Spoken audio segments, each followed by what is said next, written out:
Good morning, campers. Welcome back. We're on day 2 of our Art Express Summer Camp Online. I hope you had a great time doing your canvases yesterday. If you haven't posted a picture yet on our Facebook page, please ask an adult, and I'd like to see how you're doing. Let's get started with the color wheel. Remember, we're going to be learning the colors in French, and in your supply kit, you should have a mini color wheel, and this will tell you the colors in French. So if you can't remember them from the videos, you can use your own little color wheel. All right, so red is rouge. Orange is orange. Yellow is jaune. Green is vert. Remember, we're going to cover up that T. Blue is bleu. And purple is violet. Now I have some special guests that are going to tell you about the colors of the day. They are Miss Allie, Annabeth, and Katie Marie. Hi campers, I'm Mademoiselle Allie. Bonjour, I am Annabeth, and I am one of the camp helper assistants, and by the way, I am amazing, and Hi, I'm Katie Marie, and I'm one of the camp helpers. Today we're going to learn about 2 of our colors in French. One of them's the primary, and one of them's the secondary color. Our primary color is rouge, and our secondary color is vert. I cannot wait until Friday when you get to Zoom us and show us all the things you found for our color wheel. I hope you get lots of Rouge and lots of vert. au revoir. Great job, ladies. Thanks for sharing those colors with us. Now it's time to review our artist. Okay, so who remembers the name of our artist? Remember, I said he likes dots. That's your hint. You put your hands up like this and you go dot, dot, dot, dot, dot, Seurat. Dot, dot, dot, dot, dot, Seurat. My friend Nate is going to show you how he likes to do the Seurat cheer. This is how I Seurat. Dot,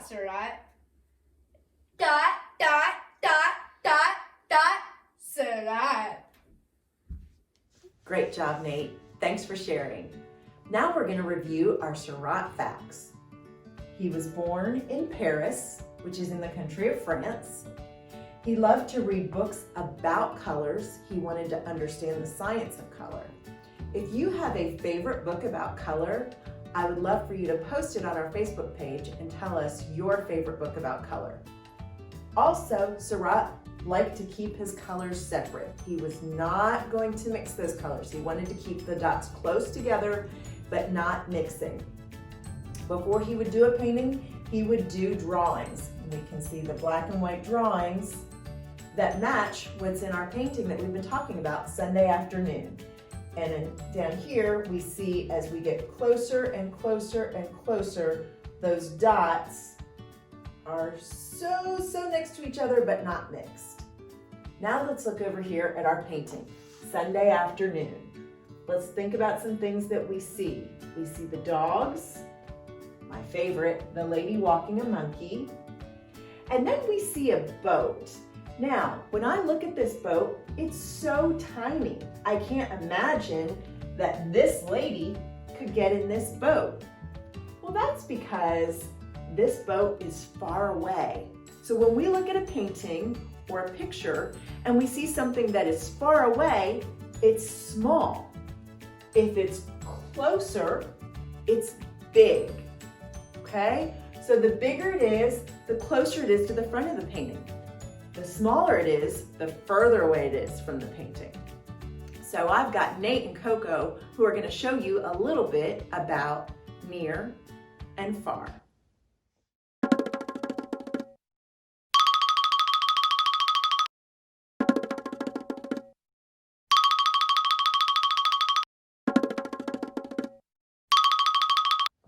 Okay, campers, it's time to get back into your supply kits and pull out day 2 supplies. And that will be a piece of cardstock, this little drawing, and then you'll need a pencil with a good eraser. Now, as I shared with you before, Seurat would often draw a picture before he would do the paintings, okay? So we're gonna draw a couple characters, the two people, a dog, and a boat that we can put into our own Sunday afternoon painting. And we have the most awesome Coco. Say hi, Coco. Hi. She's come back to help us with our drawing.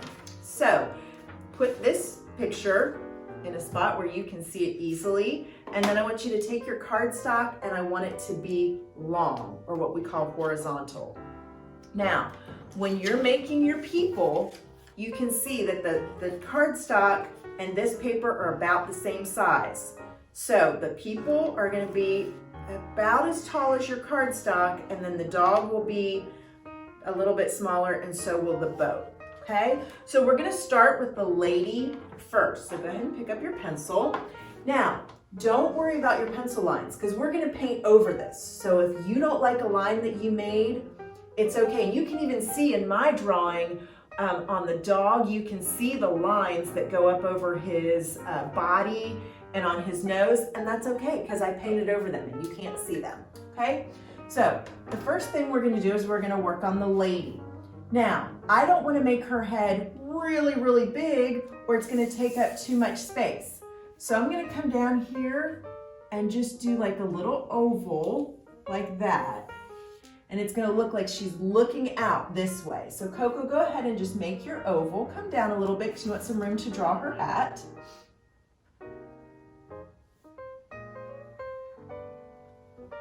Okay, good. And then we're gonna give her just a tiny little neck like this, okay? And then again, it doesn't matter if we can see these lines because we're gonna paint over them. We're gonna give her an oval body. Okay. And we want her hand to come down over her leg a little bit to make sure that we're using a proper proportion for her body. So we're gonna just do one long oval over her whole body. Can you do that, Coco?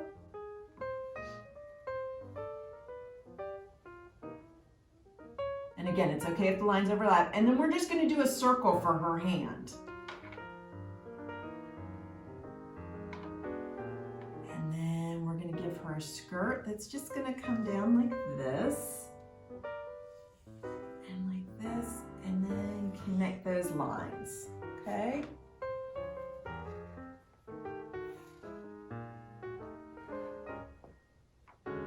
Now, as you can see, her head looks a little big, but we're gonna put a hat over top of that head.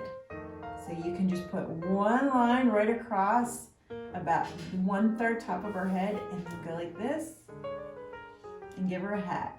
Again, we're gonna paint over it, so it's okay that you can see those lines. How you doing, Coco? Good? Let me see. It looks good. Okay, so now we're gonna go to our man. Now, as you can see in the Sunday afternoon painting, the man is a little taller, so we're gonna make his head a little bit bigger, or a little bit higher, I should say, like that. Make an oval. And then again, we're gonna give him a neck.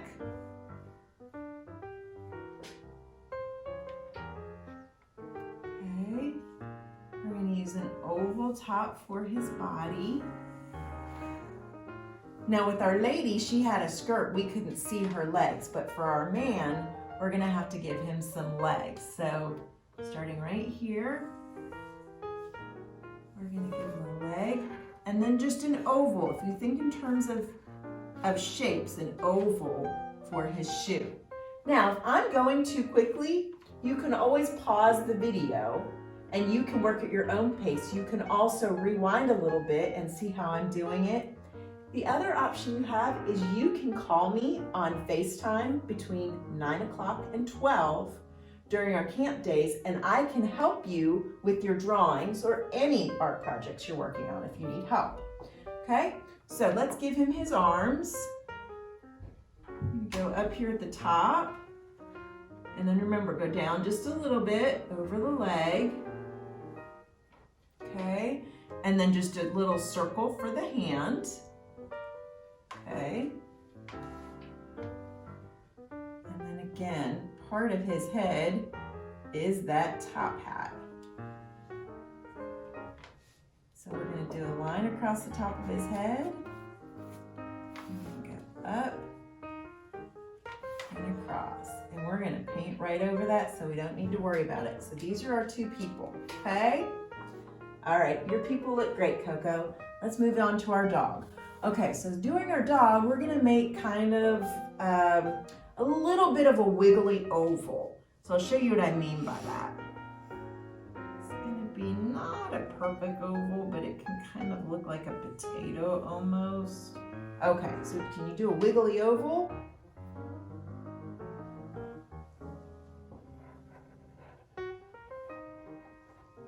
Great. And then we're gonna give him a little neck. So let's go like that. Okay. And again, the dog is looking this way, so I wanna point his snout this way. So we're gonna give a little bit of an oval like that. Okay. And then we're gonna do a circle right over top of his face like this. And we're gonna paint over it, so it's okay that you can see those lines. And then this is the ear that is behind. So we just do one little hump there. And then this ear, like that. It's kind of like a triangle with a wiggle on the bottom. Okay, and then we can really only see two of his legs really well. So we'll do one leg here, and it's just a long oval with the circle on the bottom. And then another long oval with the circle on the bottom. And then Coco, what's the last thing our dog needs? The tail. A tail. That's right. And so we're just gonna give him a triangle that points back like that. Now, if there's parts of your dog that you don't like, you can erase, you can draw it again. Same thing with the people, that's okay. And again, it doesn't matter about the lines because we're gonna paint over them. Okay, now we're gonna do our boat. And remember when Coco and Nate were doing the near and far, near and far. This is something that's far away in the painting, okay? So we're gonna make a line that goes across like this and then goes up and goes up. And we're going to connect those two lines. Okay. And then so the sailboat looks like it's kind of moving or blowing in the wind. We're going to make a curvy line up and a curved line down. All right, so this was a lot of drawing. And I know Coco's probably gonna do a little bit more work on her project, and that's totally fine. I want her to have some time to work. So it's time for you to take a break, maybe grab a snack. Our next project is going to be really messy, so you're going to need to cover your workspace. We're getting ready to do some paper mache. Okay, campers, this is our next painting by Surratt. It's the Eiffel Tower. So you have a copy of the Eiffel Tower in your supply kit. So I need you to go ahead and pull out that picture now, just so you can look at it and see some of the dots that are all over. Again, he did some really cool dots. He liked to do pointillism. That's what we call the dot painting. So this actual painting, remember I tell you I just have posters of these. This one is only 9.5 inches by 6 inches. So it's much, much smaller than the 10 feet by 7 feet of Sunday afternoon. So today we are going to paper mache our very own Eiffel Tower. Now, this is a super messy project. So either take it outside or put it on some big paper like we have. So in your supply kit, you're gonna need your Perrier bottle and your newspapers, and then you'll have to have your flour mixture.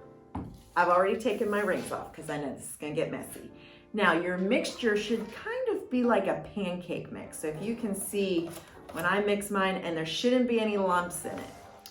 So let me show you how to paper mache, and then we'll get started. You're gonna dip your whole strip in there, and then you're gonna take your finger and pull off all the excess, and you're gonna start to wrap it around, okay? Now if it's standing up, you just smush it on there. And the reason why people paper mache is because it makes something stronger, okay? If one of your little legs comes off, you can always hot glue or tape that back on, because the whole thing is gonna be covered in paper mache. So you don't need to worry if anything comes off, you can hide it with tape. All right, Coco, let's start paper macheing. Get it in there, sister. Oh, stop. Too late now. All right, so you take your other hand and just pull it off. Uh-huh.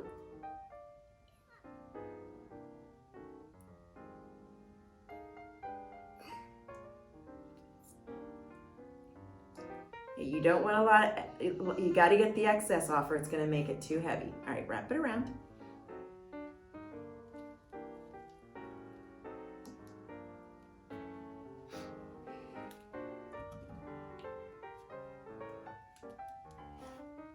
And squeeze it on there. Perfect. Ooh, that's good. That looks really good. All right, keep going.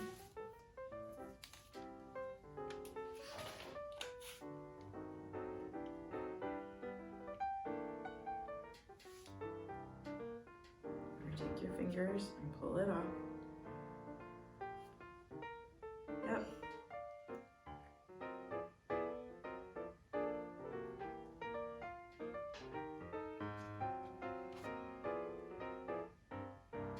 This part gets tricky, campers. When you get to these little platforms, you're just gonna wrap one little piece around there, and because it sticks to itself, you just need one piece. You don't want to put more than one piece around these platforms. It gets too heavy.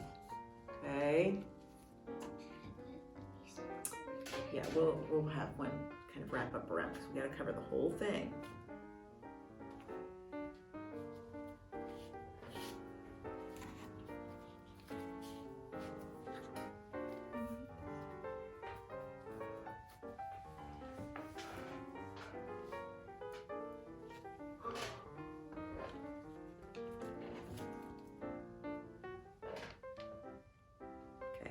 And don't forget, friends, when you're doing the platforms, you only want to use one piece of paper around each part. Don't wrap it multiple times, or it will get too heavy and your cardboard will start to bend.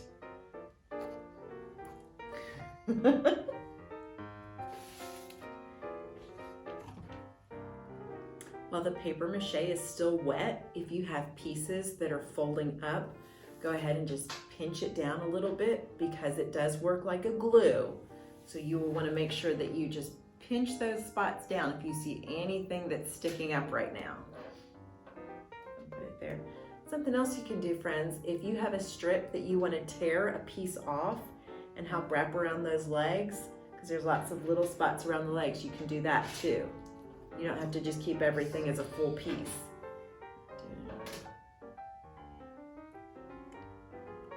Because whatever is covered with the paper mache is what's going to make your Eiffel Tower strong.